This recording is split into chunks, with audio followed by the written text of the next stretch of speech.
Eu pergunto para as pessoas: quem aqui tem um sonho? Se tem 2.000 pessoas, eu tenho 2.000 mãos levantadas. Tem sonho. Aí quando eu faço a segunda pergunta: quem aqui já fez um projeto do seu sonho? Já fica tímido a resposta. E quando eu faço a terceira pergunta: quem já trouxe à existência o sonho? É vergonhoso. Só que esse DNA está em nós, sabia? Sabe por quê? Porque quando Deus começou a pensar no homem, primeiro ele sonhou. Capítulo 1 e versículo 26 de Gênesis, ele diz assim: façamos o homem a nossa imagem. Isso é um sonho. E ele começa a desenhar o sonho dele. Domine ele sobre os répteis da terra, sobre os animais domésticos, sobre os peixes do mar, sobre as aves do céu. Ele começa a desenhar o que ele queria para nós. Isso é um sonho. No versículo seguinte, versículo 27, a Bíblia diz: e criou Deus o homem macho e fêmea. Não trouxe existência ainda. Isto é um projeto. Porque quando você começa a desenhar uma casa, você começa a dar forma nela, já é uma criação. Ali você está criando. É o projeto. E quando nós vamos para o capítulo 2 de Gênesis, versículo 7, diz assim: e formou o Senhor Deus o homem do pó da terra. Sonho, projeto e realização. Esse DNA está em nós. Se esse DNA está em nós, por que nós não usarmos esse dispositivo maravilhoso que é a essência de Deus em nossas vidas? Mas se o DNA está em nós, Oséias, por que só alguns conseguem trazer isso à existência e outros não? Por que outros parece que só tem o DNA do fracasso? Eu não sei você, mas eu me deparo com muitas pessoas que você pergunta: como é que você está? Ai, eu estou morrendo, nada dá certo. Vitimismo. Se vitimizando, né? Olha só. Uma das coisas que acontece na vida das pessoas, elas não conseguem criar uma vida de relacionamento com Deus. Eles deixam Deus muito distante delas. Porque quando nós vamos olhar quem é Deus em nossas vidas, quando eu falo sobre empreender pelos princípios bíblicos, é porque eu digo assim: gente, atraia Deus para a sua vida, para dentro do seu negócio.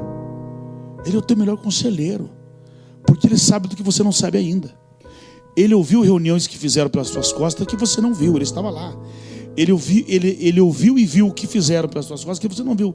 A onisciência dele te ajuda a você tomar uma decisão.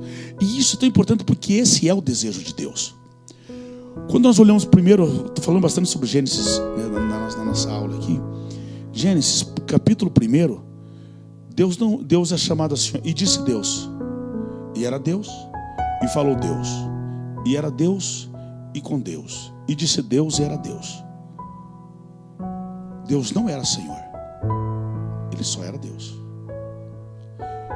Deus só se torna Senhor no capítulo 2, versículo 7 de Gênesis, quando ele traz uma existência, que diz assim: e formou o Senhor Deus o homem do pó da terra. Aí Deus é chamado de Senhor até a última palavra da Bíblia Sagrada. Agora me diz por quê, que eu sou curiosa. Porque ele criou alguém para ser Senhor? Isso. Veja só, o que é o ato do senhorio?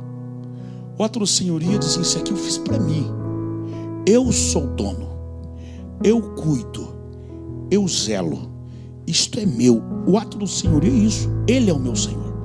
Então nós não precisamos aceitar a Deus em nossa vida para que Ele seja o nosso Senhor. Perde de ter essa essência de Deus, esse cuidado de Deus, os tolos. Porque Deus, olha que interessante, bispo, quem deu esse diploma de Senhor para o próprio Deus somos nós. E nós não usamos isso a nosso benefício. Depois, porque a pessoa que está nos ouvindo pode ver isso. Ele é chamado no capítulo 2 e versículo 4, Porque ele já estava preparando a chegada do homem. Mas ele só se tornou Senhor no versículo 7, porque ele deu a origem ao homem. No capítulo 1, Deus não é chamado de Senhor em nenhum momento. Ele só é chamado de Deus. É verdade, eu não tinha parado para pensar nisso. Deus só é chamado de Deus. Ele só foi ser chamado de Senhor quando ele criou o homem. E nós demos esse título maravilhoso para Deus de senhorio, e nós não usamos isso ao nosso benefício. Então nós temos que fazer tudo dizendo assim, viu? O Senhor me criou para me cuidar. O Senhor me criou porque eu sou seu. Então cuide do que é seu. Sócio majoritário. Sócio majoritário. Ele é o senhorio. E a pergunta que você fez para mim é tão interessante, que você fala assim, tem mais pessoas preocupadas com isso, viu? Com essa pergunta que você fez. Nós somos só nós, não. O maior coach da Bíblia Sagrada, um dos maiores, para mim, chama-se Apóstolo Paulo. Porque o Apóstolo Paulo, se ele fosse hoje um coach de negócio, de business, eu não ousaria subir num palco com ele. Porque ele é muito bom. Ele chega e diz assim, olha, não vos conformeis com este mundo, mas transformai-o pelo poder da mente. Sabe o que ele está dizendo? Os acomodados, tudo que dá para ele está bom. Agora, os que são inconformados são esses que vão trazer tecnologia, que vão transformar o mundo, vão criar riqueza, vão transformar o mundo. São os inconformados. Aí ele fala mais ainda. Ele chega e diz para todos nós assim, viu? Queridos, sejam firmes, constantes.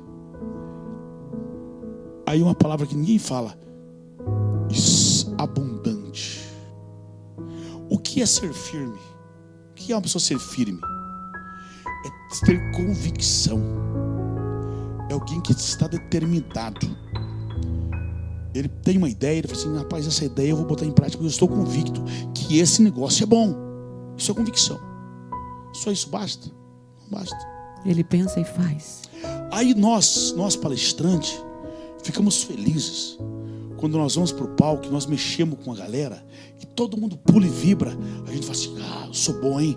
Olha, transformando a vida de pessoas. Aí ele vem com a segunda palavra e diz assim, sejam constantes. Sabe por quê? Porque ele sabe que tem gente que foi numa palestra minha, numa palestra sua, num show, e ouviu tuas palavras lindas, e a pessoa pulou, chorou, gritou, se emocionou. Ele fez votos de mudança de vida, e isso não era mentira, era verdade. Só que quando ele saiu lá do lado de fora, quando foi tirar o carro do estacionamento, ele foi dar aquela rezinha e deu um totozinho no carro do colega. Já vai 20% da motivação embora. Esqueceu tudo. Quando está indo para casa, o gerente do banco liga assim, rapaz, aquele Pix que estava programado para pagar aquela conta de 50 mil reais, está faltando dinheiro aqui. Gente, já mudou tudo, já foi mais 30% da motivação, ficou só 50%. Verdade. Aí está chegando perto da empresa, a esposa liga e fala assim, meu bem, corre lá na escola, porque o nosso filho caiu e bateu a cabeça. Foi mais 30%, ficou só 20%. O que é que uma pessoa faz com 20% de motivação? Vira um maracujá de gaveta, não serve para nada. Cadê a constância? Acabou. O que ele está dizendo é o seguinte, você vai ter problemas, ser constante. Se você perguntar para mim, o que você passou para empreender, ter uma empresa como essa? A tua história, a sua história, bispo. Uma pessoa que chega e diz assim, o que eu faço para ser o que você é hoje? Então vai viver comigo. Passe alguns anos do meu lado, eu vou começar a contar minha história. Os meus passos. E vou dizer para você tudo o que eu passei para chegar aqui. Então, eu conto os meus, você conta os seus. Paulo não se empolgava com o grito e o pulo do povo. Ele disse assim, viu, a segunda receita é o seguinte, não é depois que essa ceninha bonita acaba aqui. Eu quero saber amanhã, na segunda-feira, qual é a tua constância. Aí ele dá a terceira pílula. Ele diz assim, só que nós, dentro da igreja, quando a gente fala, seja firme, constante e abundante, a gente nem para analisar essa palavra. Olha, é que vai ter abundância. Eu mesmo já vi muitas pessoas achando que aquela abundância ali é vida abundante. Não. É abundante de força, de coragem. Você tem que ser abundante. Em tudo que você faz. Trazendo para a atualidade, se eu fosse, que a Bíblia já foi reescrita várias vezes, ninguém mudou a identidade da Bíblia, mas atualizamos o palavreado, a escrita. O que se fosse trazer para os nossos dias atuais seria dizendo assim: seja intenso em tudo que você for fazer. Porque se você for um empreendedor mais ou menos, você não vai ter resultado, querido. Você não vai escrever história. Seja firme, constante e intenso em tudo que você for fazer.